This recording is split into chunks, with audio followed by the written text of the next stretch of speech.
Olá, seja muito bem-vinda, seja muito bem-vindo.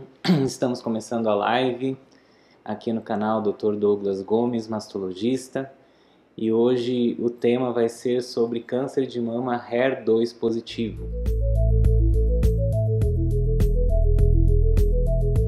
Por que eu decidi fazer essa série, de câncer de mama? A gente começou semana passada com câncer de mama triplo negativo. Essa semana eu vou falar sobre câncer de mama HER2 positivo. Provavelmente a próxima live, a gente ainda está definindo uma data, vai ser sobre cânceres hormonais positivos. Então, seria basicamente assim os 3 tipos principais de câncer. Eu vou comentar um pouquinho, vou revisar com vocês para quem já teve aqui na semana passada. E para quem está vindo pela primeira vez, conhecendo aqui o modo como a gente faz essa transmissão, eu vou relembrar um pouquinho ali dos tipos de câncer, fazer essa introdução. O câncer de mama a gente dá um nome de câncer de mama, na verdade, para um grupo heterogêneo de doenças. Todas elas se manifestam como uma tumoração na mama, mas existem diversos tipos de câncer de mama. Por isso que é importante a gente saber qual o tipo de câncer que cada mulher tem, para que cada tipo tem uma peculiaridade, cada tipo tem opções de tratamento um pouco diferentes, embora basicamente assim o tratamento, como eu vou falar daqui a pouco, assim, ele engloba cirurgia, engloba quimioterapia, radioterapia, hormonioterapia, tem algumas particularidades e algumas peculiaridades em cada uma delas. Então, é sobre isso que a gente vai falar. Um desses tipos de câncer de mama, então, é o HER2. Aqui são os meus canais de contato no Instagram, dr.douglasgomes lá no Instagram, no Face e aqui no YouTube, Dr. Douglas Gomes. Outra coisa também, sempre quando eu faço uma live, eu coloco um link para você se cadastrar através de um e-mail e seu nome. Por quê?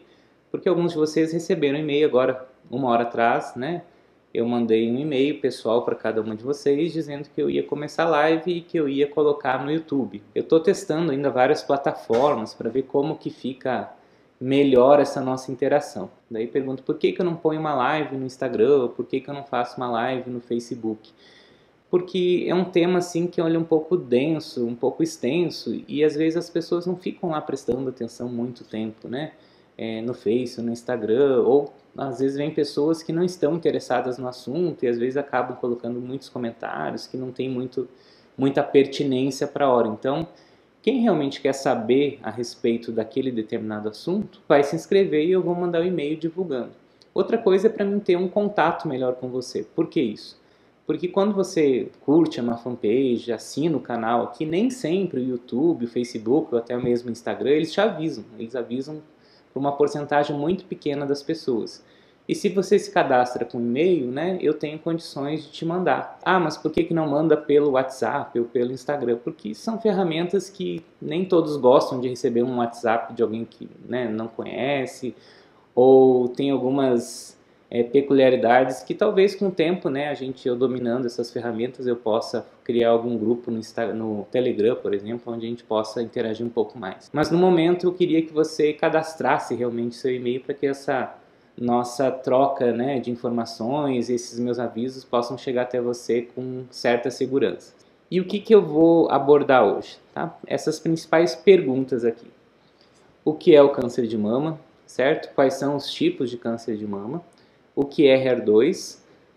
Quais são as características dos tumores HER2 positivos? Como que é feito e quais são as principais dificuldades do diagnóstico dos tumores HER2? E para isso eu vou exemplificar os últimos 3 casos de mulheres com câncer HER2 que eu atendi aqui no consultório. Tá? Como que é feito o tratamento? Quais são os tipos de quimioterapia que são feitas? Quais são as terapias-alvo específicas contra o HER2? Tá? Todas as mulheres precisam fazer mastectomia, ou que tipos de cirurgia a gente faz para os tumores HER2? Por que se faz radioterapia e como que é feito o acompanhamento, como que é feito o segmento, qual é o risco de metástase e tudo mais. Tudo isso a gente vai falar hoje. Então, se você já tem alguma pergunta nesse sentido, vai preparando ela e vai colocando aí. A mama é um conjunto de canais, certo? A glândula mamária. Esses canais, eles servem para fazer com que o leite escorra por eles até que chegue onde se produz o leite, certo? Que a gente chama de ácidos.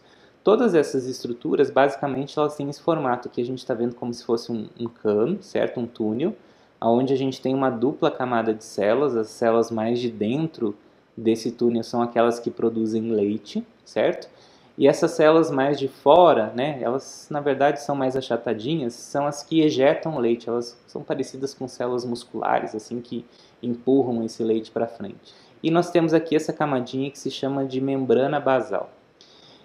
Dá para ver aqui no vídeo que uma célulazinha ficou vermelha, certo? O que isso simboliza? Simboliza o seguinte, que ela, no seu DNA, ocorreram várias mudanças, um conjunto sequencial de mutações que tornaram essa célula principalmente ativa para duas coisas. A primeira coisa é ela começar a se multiplicar de forma desordenada, e para isso teve que inativar alguns genes, algumas estruturas celulares que bloqueiam essa multiplicação ou reparam esse DNA que foi mudado. E também uma outra capacidade que essa célula adquire é de sair do local onde ela está. Então o câncer é câncer, em qualquer tipo de câncer, é por causa dessas duas propriedades. A primeira é a capacidade de se multiplicar de forma desordenada, e a segunda é a capacidade dessa célula sair do local de origem, o que a gente chama de metástase. Essas células então começam a se dividir, e uma coisa interessante é que essa célula ela não fica sempre do mesmo jeito, essas filhas dessas células, elas vão adquirindo outras mutações, e talvez ela fique bem diferente com o tempo da célula original, mas ela continua sendo uma célula de câncer. Uma outra característica aqui do câncer, a gente já pode separar os cânceres que são in situ dos cânceres que são invasores. O que é um câncer in situ? Um câncer in situ é aquele que o crescimento dessas células fica contido aqui dentro do canal, dentro do ducto. Ele não ultrapassa essa membrana que a gente chama de membrana basal. Já um câncer invasor é aquele câncer que ele ultrapassa a membrana basal, como a gente está vendo aqui, e começa já a entrar e invadir as estruturas vizinhas. Então essa é a característica de um câncer. Normalmente começa in situ e através da proliferação dessas células, né, e a interação dessas células com as outras células normais que envolvem tanto o ducto quanto o estroma, que é o que envolve o ducto, ocorre ou não a invasão. A história natural do câncer de mama, então, é só progressão, tanto local, como a gente está vendo aqui, o câncer começa pequeno, depois ele vai crescendo, e aqui a gente já vê que o estágio 2, né, tumores maiores que 2 centímetros. O primeiro lugar para onde o câncer de mama ele começa a mandar metástases são os linfonodos da axila. Então a gente já pode ver aqui os linfonodos axilares sendo comprometidos por essas células de câncer. O tumor pode aumentar mais ainda de tamanho, ou dar metástases axilares mais evidentes, mais comprometidas, essas metástases axilares. Aqui a gente já está no estágio 3. Uma das características do câncer é emendar as metástases, e normalmente as metástases ocorrem no pulmão, fígado, ossos e no cérebro. E também cada tipo de câncer de mama tem uma preferência, né, por causa que essas células sofreram certas mutações que levaram elas a ter preferência por alguns órgãos do corpo para o seu crescimento, para o crescimento dessas metástases. Então a gente vai ver que o câncer HER2 ele tem mais propensão a dar alguns tipos de metástases do que os cânceres hormonais positivos, por exemplo. Muito bem, a gente também caracteriza o câncer de mama através da sua aparência. A grande maioria dos cânceres de mama são os cânceres que a gente chama de ductais. São esses acúmulos de células aqui que muitas vezes elas tentam, né, se essa célula for bem parecida com a célula original, formar outros ductos, mas são ductos sem aquela membrana basal. Então, ou quando ele é muito agressivo, ele começa a crescer de forma muito desordenada, muito diferente da célula original, né? Então é isso que indica os graus do câncer ductal. Aqui a gente tem um câncer com um padrão de infiltração um pouco diferente. Vocês veem que eles formam filinhas uma atrás das outras. Aqui são células mais pequenininhas. Esse é o câncer do tipo lobular, que é 10% dos cânceres de mama. E existem outros tantos tipos especiais de câncer de mama que corresponde a 15% dos cânceres de mama. Na sua grande maioria, esses tipos especiais têm algumas características de melhor prognóstico, mas cada um tem sua característica. Então, como são vários tipos, a gente vai se deter hoje basicamente nos cânceres ductais, que são a maior quantidade. Isso é a aparência, então, que a gente chama de classificação morfológica do câncer de mama. E existem alguns marcadores biológicos na célula, são receptores, né, que a gente hoje classifica mais com base nesses receptores, a presença ou não deles, porque eles indicam duas coisas. Eles indicam prognóstico, ou seja, que a chance dessa mulher estar curada ou não no decorrer do tempo. Então, se esses marcadores estão presentes ou não faz diferença em seu prognóstico. E também em relação à sua resposta ao tratamento. Então, isso a gente chama de fatores prognósticos, que é quando é a chance de cura, e preditivos, que é saber se uma medicação vai ou não funcionar naquele tipo de tumor. As únicas 3 coisas que nos indicam isso atualmente são os receptores de estrogênio, os receptores de progesterona e o receptor HER2. Então, aqui revisando, o receptor de estrogênio está dentro do núcleo da célula, onde a molécula de estrogênio vem, liga nesse receptor e ativa uma cascata aqui de sinais intracelulares, intranucleares aqui, que vão ativar o DNA a se multiplicar. Então, esse é o papel dos receptores de estrogênio. O receptor HER2, ele é expresso também através de um gene, tá? De um gene também que é o HER2-neu. Esse gene ele está presente em células normais e ele codifica certa quantidade de receptores HER2. Eu já vou falar mais a fundo sobre isso. Por algum motivo de mutação foi feito lá um Ctrl+C, Ctrl+V em várias partes daquele cromossoma 17 que amplificou, né, a quantidade de genes de HER2 e, consequentemente, isso manda a célula produzir mais receptores de HER2. Então, quando o receptor e, né, o gene do HER2 estão superexpressos, é o que a gente fala que essa célula é HER2 positivo. Tá? Então, aqui é a primeira definição. Como que a gente avalia isso? Através de uma técnica, né, de laboratório que se chama de imunohistoquímica. Basicamente, existe lá no laboratório um anticorpo. Esse anticorpo ele é colocado na lâmina, ali onde você viu, através de vários métodos lá de laboratório. Então, se existe, né, um anticorpo contra o receptor de estrogênio e a tintinha gruda lá nesse receptor, a gente tem esse receptor corado aqui, o receptor de estrogênio, que, como eu falei anteriormente, ele está no núcleo. Então, por isso que a gente tem essas bolinhas aqui que são o núcleo. O receptor de progesterona é a mesma coisa, certo? Então está corada essa célula que tem receptores de progesterona. E o HER2, lembram que eu falei que ele é na membrana da célula, ele não é no núcleo. O gene é no núcleo, mas a proteína, o receptor mesmo é na membrana. Por isso que aqui embaixo, né, a gente tem essa imunistoquímica corando, né, toda a membrana dessas células aqui. Então esse aqui é um tumor HER2 positivo. De alguma maneira, a gente tenta classificar em 4 grupos a combinação desses 3 receptores. Essa classificação luminal A, luminal B, HER2, triplo negativo e basal, ela é feita através de outras técnicas, mas que para ficar mais fácil o seu uso no dia a dia, foram classificadas nesses 4 grupos. Então, pode ser que tenha, por exemplo, tumores HER2 aqui nesse grupo através da imunistoquímica, que se a gente for fazer uma análise genética com mais de 70 genes em laboratórios muito especiais, pode ser que não tenha essa combinação muito certa. Mas é o que a gente tem hoje, né, em 2019. Então, por isso que se você escutar o seu médico falando sobre o tumor tem receptor estrogênio, receptor de progesterona e HER2 negativo, ou ele dizer que o seu tumor é luminal A, ele pode estar falando, né, 2 médicos falando a mesma coisa. Mas para tentar explicar para vocês, os tumores receptores hormonais, tanto de estrogênio quanto de progesterona, positivos, quando eles têm uma baixa proliferação celular, as células estão se dividindo muito pouco e eles não têm o HER2 superexpresso, são classificados como luminais A.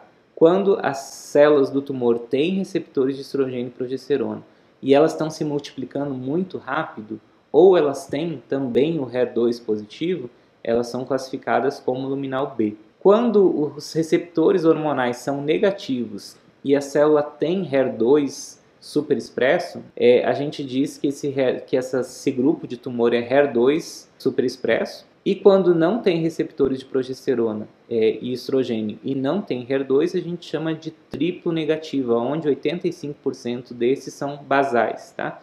O que é basal, o que é luminal? Lembra que eu falei que tem as células do lúmen e as células da base. Então, biologicamente, digamos assim, molecularmente, são mais parecidos com essas células, tá bom?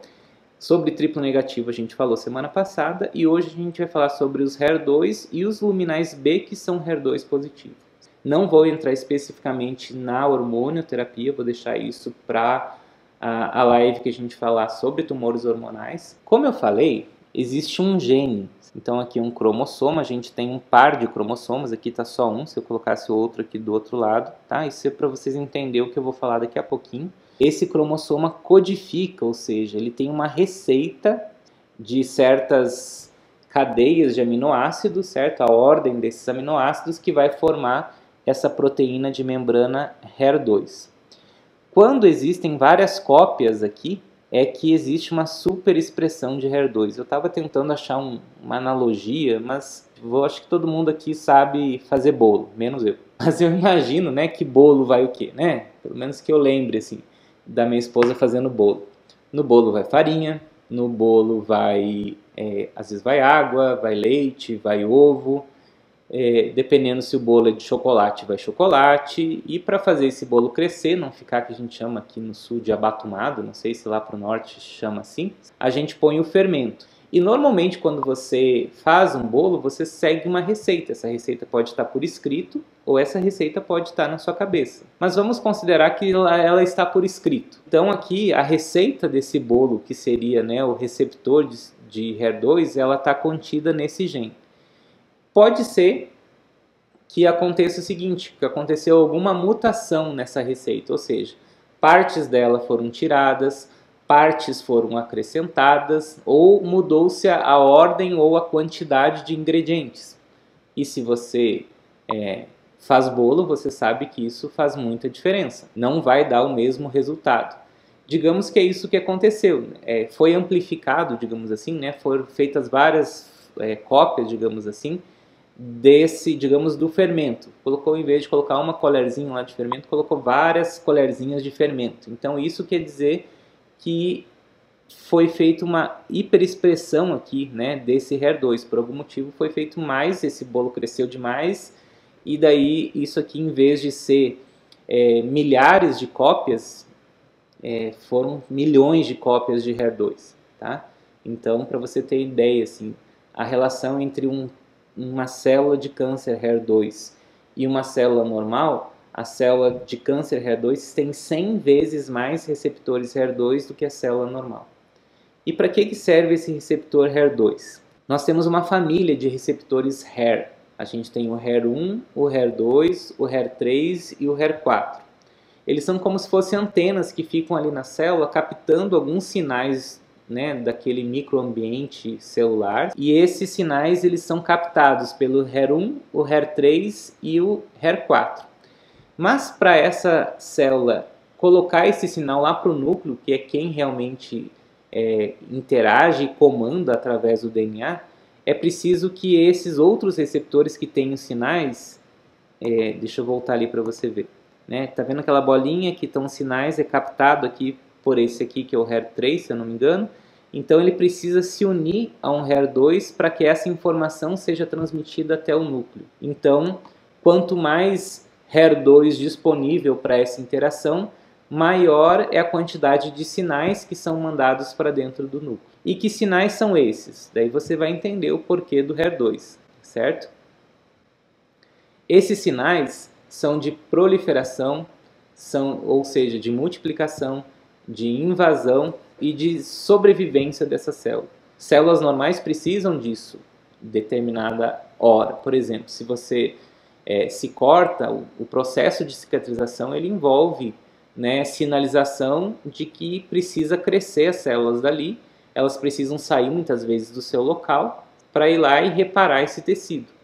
Mas isso, quando é super expresso através desses sinalizadores aqui, que a gente está vendo esses nomes diferentes, que eu não vou entrar no caso, são captados por esses outros HERs que, quando tem muito HER2, fica mais fácil de ele mandar esse sinal até o núcleo para fazer, então, a ativação dessa célula.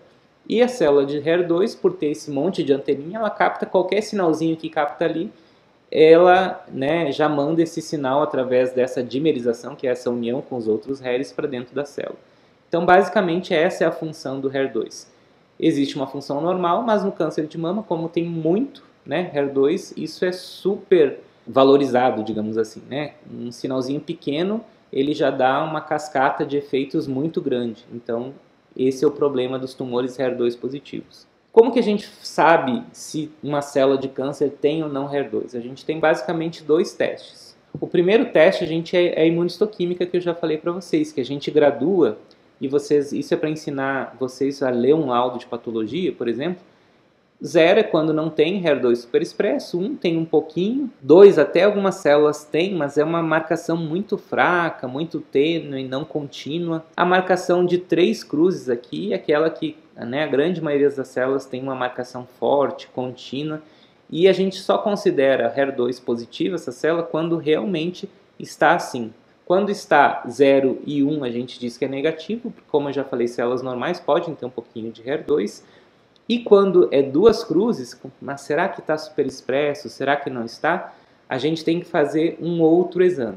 Um exame que a gente chama de hibridização in situ por fluorescência. Que o nome, quando a gente solicita lá no pedido, se chama FISH. Ele vê quantas cópias do gene HER2 tem dentro do cromossoma 17. Daí você vê aqui, por exemplo, aqui, uma célula normal. Cada pontinho desse é uma cópia, então aqui nessa célula tem 2 cópias, o que é normal, porque, né, a gente tem pares de cromossomos, então tem um cromossomo aqui, tem um cromossomo aqui, os 2 genes de HER2 numa célula, isso é completamente normal. Mas veja essa célula aqui do lado, quantos pontinhos verdes ela tem, olha só, inúmeros pontos verdes, isso quer dizer várias cópias do gene HER2. Então, nessas células tumorais, o gene HER2 está superexpresso e, consequentemente, a proteína, né, o receptor de membrana, também vai estar superexpresso, porque o núcleo está mandando, né, através do DNA, fazer muitos receptores HER2.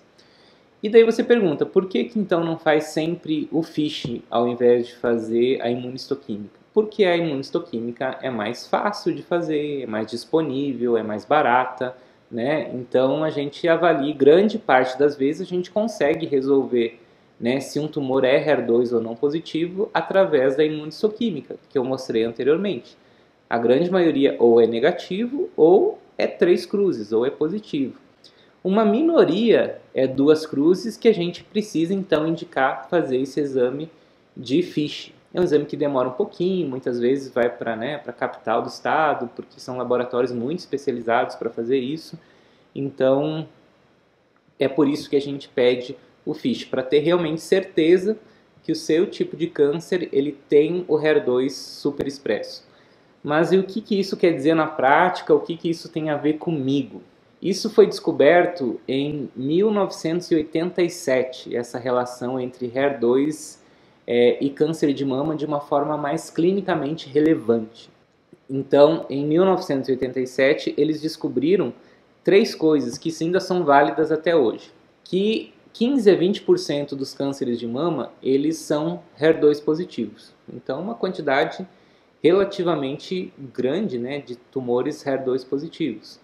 É uma doença mais agressiva quando eles compararam mulheres que tinham o HER2 superexpresso com mulheres que não tinham HER2 superexpresso, se viam que essas mulheres tinham uma doença mais avançada, com tumores com maior tamanho e, consequentemente, com maior chance de esse tumor voltar após o tratamento e com diminuição das chances de vida, de cura dessa mulher. Então, essas foram as 3 principais características que eles desenvolveram com esse trabalho e que ainda são válidas até hoje. Mas, nesse mesmo trabalho, eles colocaram que esse HER2 poderia ser, no futuro, um alvo para tratamentos. E esse grupo ele começou a desenvolver, então, terapias específicas com a superexpressão do HER2. E daí que se descobriu, hoje, as terapias alvos específicas que mudaram completamente o rumo, né, dessa doença que era para ser agressiva, né, com recorrência e com diminuição das chances de cura. Hoje a gente, com os tratamentos-alvo, essas chances de cura se igualam né, a quem não tem HER2 superexpresso. Então essa é a notícia boa, né? Embora biologicamente seja um tumor mais agressivo, com o tratamento atual a gente consegue reverter as características ruins do tumor HER2. Então, como que é feito o diagnóstico e quais são as dificuldades que a gente tem nesse diagnóstico, tá? Para exemplificar, tá, eu vou contar a história de 3 meninas que consultaram comigo. Eu falei pessoalmente com cada uma delas e elas não se importaram em eu mostrar aqui o caso delas, mas eu não vou revelar nomes e maiores detalhes. Então o caso está só o que você precisa entender desse processo de diagnóstico. Então a Margarida, ela tem 59 anos, ela tem 2 filhos, teve menopausa, ou seja, parou de menstruar com 51 anos e até então estava em uso de TRH, ou seja, terapia de reposição hormonal, tá? Para sintomas de menopausa, de fogachos e tudo mais. A queixa dela quando consultou comigo foi de um nódulo na mama direita há mais ou menos 3 meses. Quando eu examinei a Margarida, né, ela tinha um nódulo palpável aqui no quadrante superomedial da mama direita, medindo 4,5 cm. Ela já tinha um linfonodo suspeito, aumentado de tamanho, então isso a gente caracteriza, né, no estadiamento do câncer de mama, que é quando a gente diz assim, qual que é o estágio da doença, aqueles estágios 1, 2, 3 e 4 que eu mostrei lá naquele primeiro vídeo. A gente considera isso aqui estágio N1 de linfonodos. Então aqui era um T de tumor, né, 2, que é maior que 5 centímetros, e um N1. A mama da Margarida, no exame de mamografia, era muito densa e não ajudou muito, não viu muita coisa. Isso é um problema, né, em mulheres assim jovens, ou, como no caso dela, que não deixa de ser jovem, mas assim, que estava ainda em uso de terapia de reposição hormonal. A mama, ela continua com bastante glândulas, então isso dificulta às vezes o diagnóstico. Aqui é o nódulo, tá vendo? Um nódulo irregular, sem uma forma definida, e quando viu um pouquinho mais para cima, tinha um outro nódulo, então eram 2 tumores em vez de um, como a gente palpava. Essa é a imagem da ressonância, a gente pode ver aqui. Essa aqui é a ressonância quando a gente faz o corte de lado. Temos realmente os 2 tumores, certo? Um aqui e o outro mais aqui em cima. E isso tudo palpando junto dava aquele aspecto de ser de 4,5 cm, mas na verdade cada um tinha cerca de 2 centímetros. O diagnóstico então sempre é tríplice, a gente faz, né, o exame físico, a entrevista, faz exames de imagem e faz a biópsia. Então essa é a cadeia normal de um diagnóstico de doenças da mama como um todo. Foi feita então a biópsia que mostrou um carcinoma ductal, lembra? Eu já falei para vocês, por isso que eu expliquei de novo, né, o que significava cada um. Infiltrante, então vocês já sabem o que é ductal, o que é infiltrante. Grau 3, então ele estava se multiplicando muito, as células estavam muito diferentes da célula normal. O outro nódulo também, né, no carcinoma ductal infiltrante, só que um pouquinho grau 1, né, menos agressivo do que aquele maior. Como que se explica, né, que às vezes tem tumores 2 tumores na mama e um completamente diferente do outro? Existem 2 explicações, os 2 podem ter surgido na mesma época, ou aqueles clones daquela célula se dividindo, a divisão foi de um lado, de um clone, de uma daquelas células, foi adquirindo mutações que levou essa célula a ser mais agressiva. Enquanto, para o outro lado, a célula começou a ter mutações, mas que não deixaram ela tão distantes de uma célula normal. Então, isso pode acontecer muitas vezes de a mulher ter tumores com características diferentes. E a gente sempre trata pelo tumor com pior prognóstico. Então, nódulo na mama direita, carcinoma mamário revelando negatividade para receptores de estrogênio e progesterona, e HER2 positivo 3 cruzes. Viu? Agora você já sabe o que quer dizer isso. E o outro nódulo, carcinoma mamário, revelando positividade para receptores de estrogênio e de progesterona, e HER2 também 3 cruzes. Então, nós temos 2 tumores, um é HER2 puro naquela classificação, ele é negativo para estrogênio, negativo para progesterona e HER2 positivo, e o outro é o luminal B, ou seja, receptor estrogênio e progesterona positivo e HER2 positivo. O que foi proposto então para a Margarida? Ela ainda está terminando as quimioterapias. Se a gente fosse de cara, digamos assim, oferecer um tratamento cirúrgico para ela, seria a mastectomia, mas eu já vou mostrar por que a gente preferiu fazer a quimioterapia antes, tá? Isso mudou muito nos últimos anos, como que a gente aborda os tumores HER2 positivo. Então ela está fazendo um esquema que é com taxanos, trastuzumab, pertuzumab, e a resposta clínica, palpando, eu não encontro mais tumor. Aquele que é tumor 4 centímetros, ele não é mais palpável. Eu estou esperando ela terminar a quimioterapia para repetir a ressonância e ver se essa resposta clínica que eu palpei, ela se traduz numa resposta radiológica. O caso que a gente usa é a ressonância como acompanhamento, não tem mais tumor. E isso é muito bom, como eu vou explicar daqui a pouco. A Jasmine é uma outra menina, ela é um pouco mais jovem. Ela tem 33 anos, tem uma história familiar da mãe com câncer de endométrio, a tia materna com câncer de mama e um nódulo palpável na mama esquerda. Ela descobriu esse nódulo medindo mais ou menos 2 centímetros e essa aqui é a ressonância da Jasmine. Você vê que ela tem vários focos de câncer aqui na mama esquerda dela. A gente tem esse maior, tem uns pequenininhos, tem esse maior e isso aqui vai desde lá do fundo da mama até lá na região mais atrás ali da areola. E aqui parece que eles estão no mesmo plano, mas eles seguem outros planos na mama, que a gente chama de um câncer multicêntrico. Então, foi feita a biópsia, então deu um carcinoma ductal infiltrante grau 3 e no outro nódulo, né, um grau 2. De imunistoquímica foi positivo para receptor estrogênio e progesterona e HER2 3 cruzes. Então a gente considera esse tumor um nominal B. Ela fez quimioterapia neoadjuvante, também com esquema com trastuzumab e pertuzumab, mas um tipo de quimioterapia associada um pouco diferente, um pouquinho mais forte.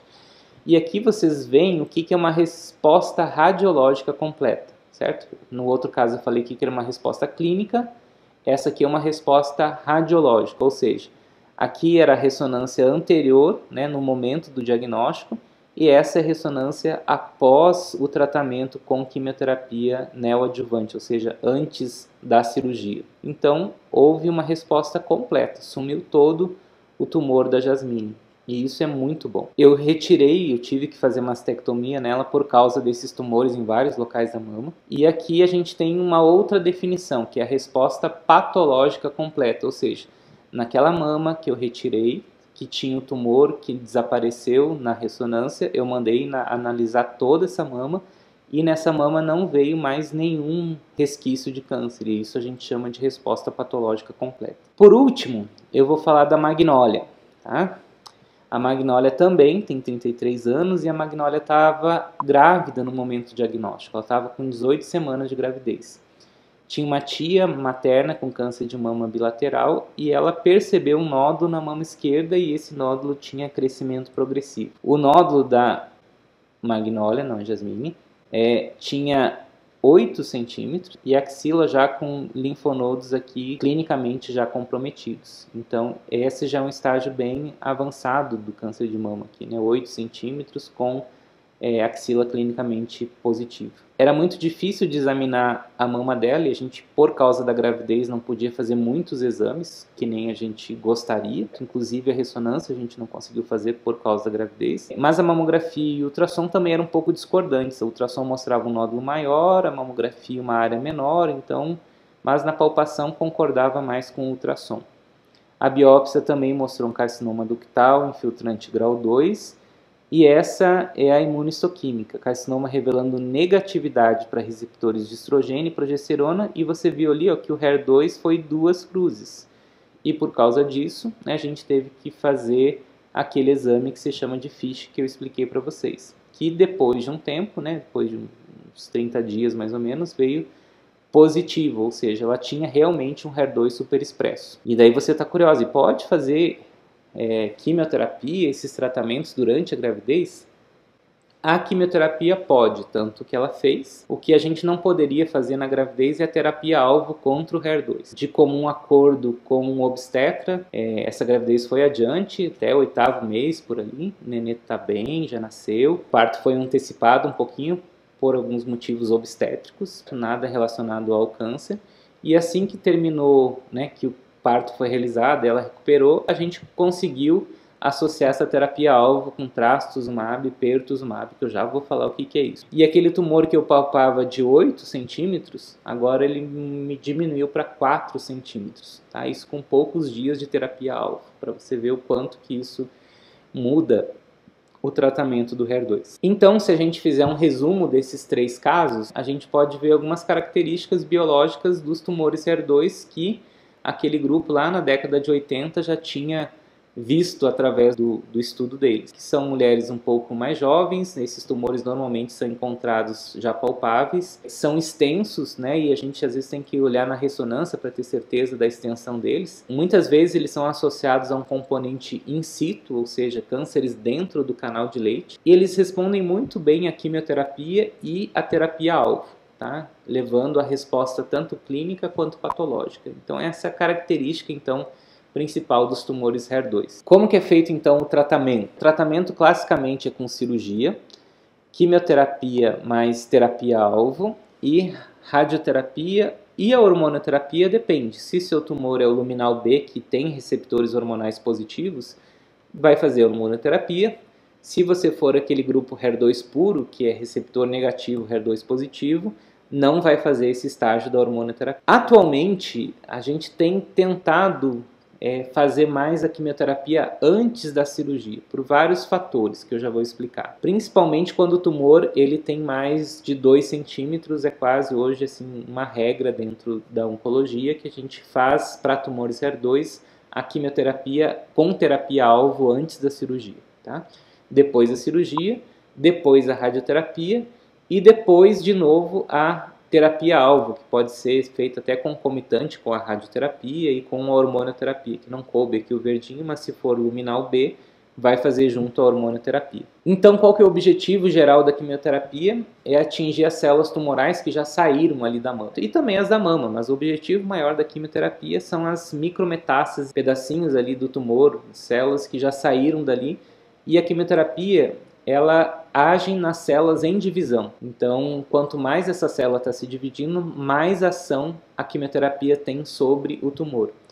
E também os efeitos colaterais da quimioterapia, que é diminuição da imunidade, queda de cabelo, náusea, vômitos. Isso é tudo por quê? Porque essas células são as que estão em mais divisão no nosso corpo. Então, os efeitos colaterais da quimioterapia são mais relacionadas às células que estão em divisão. Nos tumores HER2 positivos, tumores já acima de 5 milímetros já tem indicação de fazer a quimioterapia. Então, se o tumor tem entre 5 milímetros e 2 centímetros, e seu médico propor para você fazer primeiro a cirurgia para depois a quimioterapia com terapia-alvo, está tudo certo. Alguns até antes disso preferem fazer a quimioterapia, mas isso é muito uma preferência do seu médico analisando o seu caso, dependendo do objetivo que ele vai ter. Quais são as vantagens de fazer a quimioterapia antes da cirurgia, o que a gente chama de quimioterapia neoadjuvante? É para aquele câncer muito grande, no caso da magnólia, né, eu não teria nem se eu quisesse fazer a cirurgia conseguir tirar toda a mama com um tumor de 8 centímetros. Então o meu objetivo foi diminuir aquele tumor. Tumores ou com 2 centímetros ou com axila já comprometida, eles vão necessariamente para a quimioterapia neoadjuvante porque os resultados são melhores. Diminuir um tumor para possibilitar a cirurgia conservadora. Às vezes o tumor nem é tão grande assim, mas a mama da paciente é pequena, em relação do tamanho do tumor com o tamanho da mama não é compatível com uma cirurgia conservadora, ou seja, uma cirurgia que não tira toda a mama e que fique um resultado bom. Então a gente prefere diminuir mais ainda o tumor para ter uma cirurgia melhor. Outra vantagem é a possibilidade de usar mais quimioterápicos nesse esquema neoadjuvante. A gente consegue nos tumores HER2 positivos usar mais 2 drogas que têm se mostrado muito eficazes e são terapias-alvo. Como assim aguardar a cirurgia plástica? Às vezes o diagnóstico é feito, a gente tem que operar o tumor, mas às vezes quer fazer reconstrução e dependendo de onde você está e da disponibilidade do serviço de cirurgia plástica, isso tem que ser mais programado. Isso possibilita também você primeiro fazer a quimio, você tem ali 4 ou 5 meses para planejar isso para depois fazer a cirurgia. Às vezes você tem que esperar outros testes genéticos de mutações que te levem a um maior risco de ter câncer e daí em vez de tirar só o tumor, você tem que tirar as 2 mamas e às vezes o ovário. Então isso também demora um pouco, algumas semanas, e a gente tem esse tempo para esperar e fazer uma cirurgia só. E também algumas intercorrências clínicas. De repente, por algum motivo, não pode operar agora, ou que nem no caso da paciente da magnólia que eu falei, a gente queria que essa gravidez fosse um pouco mais para frente, né, para esse bebê ganhar um pouco mais de peso, para poder fazer a cirurgia, né, e e fazer o tratamento. E o grande objetivo da quimioterapia neoadjuvante é atingir aquela resposta patológica completa. Por que isso? Porque muda muito as chances de cura. As chances de cura ficam excelentes quando se atinge a resposta patológica completa. Ah, mas quer dizer que quem não atinge a resposta completa, o tumor vai voltar? Não. Quanto mais próximo o tumor sumir, maior as suas chances de cura. As maiores chances de cura é quando você atinge a resposta patológica completa. E isso a gente só consegue avaliar se a quimioterapia foi feita antes da cirurgia, porque daí eu vejo esse resultado, né, lá na peça da mama que eu mandei para o laboratório. Então esses são os principais quimioterápicos, eu já falei sobre eles na live anterior. São as antraciclinas, ciclofosfamida, taxanos e a carboplatina, que podem ser associadas conforme o protocolo da onde você está fazendo o tratamento. Existem várias variáveis que o oncologista clínico analisa para decidir qual que ele vai iniciar. Às vezes inicia por uma, às vezes inicia por outra, às vezes inicia com uma associação, tá? Então, isso o oncologista clínico analisa cada caso. E para o tumor HER2 positivo, nós temos as terapias-alvo, que são o trastuzumab, que o nome comercial é o Herceptin, o pertuzumab, que o nome comercial é Perjeta, o trastuzumab com entanzine, que a gente costuma chamar de TDM1, e o lapatinib, que são inibidores da tiroquinase. Esses usados mais quando esses outros todos não funcionaram, numa terapia de resgate, às vezes, para a doença metastática. Mas os três primeiros são os principais: trastuzumab, pertuzumab e o TDM1. Como que elas funcionam? Não lembro que o HER2 ele está lá na membrana, então o trastuzumab vem e se liga especificamente ao receptor HER2. E ele tem duas coisas que ele faz com essa ligação. Ele faz uma indução da resposta imune, ou seja, as células de defesa, quando viam esses receptores, bom, esses receptores estão aumentados, mas são normais, essa é uma célula normal, ok. Mas quando você vê, né, a célula imune, a célula nossa de defesa, vê esse trastuzumab grudado no HER2, ela vê isso como alguma coisa estranha e tende a fazer uma ação mais efetiva contra o tumor. E o outro é que esse trastuzumab aqui, ele modifica um pouquinho a estrutura, impedindo aquelas ligações, aquela dimerização. Mas quem faz melhor isso é o pertuzumab. Então, que o trastuzumab se liga aqui e o pertuzumab se liga aqui.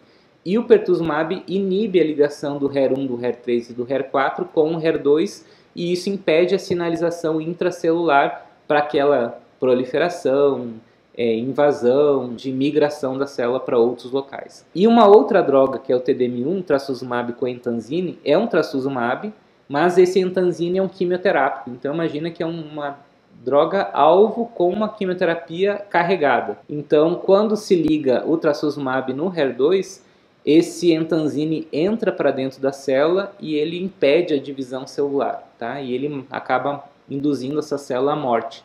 Então, essas três terapias-alvo são específicas só contra células que têm esse HER2. É o nosso objetivo em usá-las e essas respostas tão boas que a gente tem tido com essas terapias. Então, a gente tem aqui, né, o trastuzumab se ligando nos receptores HER2 e induzindo a resposta imune e impedindo com que eles se liguem lá nos outros HER2 para que não ocorra a sinalização intracelular. O pertuzumab, ele tem um mecanismo de ação, como eu já falei, né? Ele se liga aqui e impede, assim que ocorra, né, o sinal é captado no HER3, HER4 ou HER1, eles não conseguem mais se ligar e, consequentemente, essa sinalização intracelular ela não é eficaz.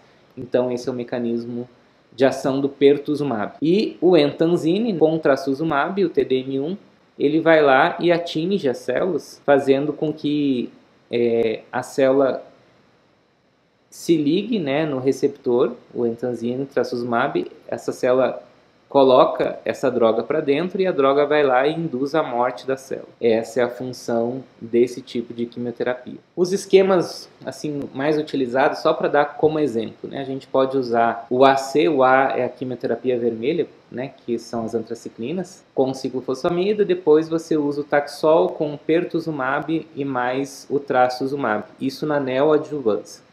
Caso ocorra uma resposta patológica completa na cirurgia, você mantém esses dois aqui por mais um ano. Caso não ocorra uma resposta completa, você substitui esses dois por um outro mecanismo de ação, que é com o TDM1. E isso melhora em mais de 50% a resposta dessas pacientes e melhora as chances de cura. Então isso é uma droga muito inovadora nesse contexto aqui, que foi aprovado esse ano, esse TDM1, nesse contexto de usar pós quimioterapia neoadjuvante que não teve resposta completa. Um outro tipo de esquema é usar só o Taxol com pertuzumab e trastuzumab. Também, se ocorreu a resposta patológica completa, você usa só pertuzumab e trastuzumab por mais um ano. Se não ocorreu, se ainda ficou tumor residual, você usa então depois o TDM1. A cirurgia ela não modifica se um tumor é HER2 ou não. Ela só modifica, digamos, a ordem, digamos assim. Então, se o tumor é muito pequeno, recentemente eu operei uma paciente que tinha um tumor muito pequeno, então a gente preferiu começar pela cirurgia. Então a gente retira o tumor com margens de segurança e também faz uma amostragem que a gente chama de biópsia de linfonodo sentinela. Essa aqui é um exemplo, né, de o que a gente faria depois de uma resposta completa nos exames de imagem em termos de cirurgia. Você pode, dependendo se o tumor era único, bem localizado, esse tumor sumiu, você tira só a área residual, que é a última que o tumor foi encontrado. Normalmente a gente faz ou uma marcação dentro do tumor com um clipe metálico, ou outros fazem uma tatuagem, uns pontinhos bem pequenininhos na pele para mostrar onde o tumor estava, então você retira aquela área. Se o tumor diminuiu, mas não sumiu todo, você retira ele com margens de segurança. Agora, às vezes, ocorre de o tumor diminuir de forma fragmentada, daí você muitas vezes vai ter que fazer a cirurgia mais radical, que é a mastectomia. Então, a mastectomia a gente reserva para aqueles casos onde o tumor era muito espalhado no início, como mostrei em um dos casos, ou aquele tumor que diminuiu, mas ele diminuiu de forma fragmentada e corre-se o risco de você deixar ainda câncer para trás. E a biópsia de linfonodo sentinela para fazer a amostragem desses linfonodos. Aqui talvez vai mais uma live só sobre tratamento cirúrgico do câncer de mama, mas em bases gerais é isso. Para pacientes que não tiraram a mama toda, tá? Ou aquelas que tinham já um tumor cometendo axila ou muito grande já no início e que mesmo assim foram para mastectomia, está indicado fazer a radioterapia para diminuição do risco de recorrência local do tumor. E o acompanhamento ele é feito normalmente nos primeiros 2 a 3 anos com consultas trimestrais, onde se é um médico ou mastologista ou seu oncologista clínico ou os dois, como a gente faz aqui onde eu trabalho. A gente avalia tanto a mama quanto a outra mama, os linfonodos, então vê o controle local e também vê o controle sistêmico através de alguns exames de sangue e de imagem que eventualmente estejam indicados, isso de acordo com o protocolo do serviço onde você está se tratando. Do 2º ou 3º ano até o 5º ano, esses acompanhamentos são semestrais e após o 5º ano, anuais. Lembrando que aquelas pacientes que têm receptores hormonais, as luminais B, elas ainda continuam tomando ou tamoxifeno ou anastrozol durante esse período. Em relação a metástases, elas normalmente acontecem nos primeiros anos e os tumores HER2 têm uma preferência por metástases mais viscerais, em cérebro, fígado, pulmão, e também em ossos, mas em menor quantidade em relação aos tumores hormonais.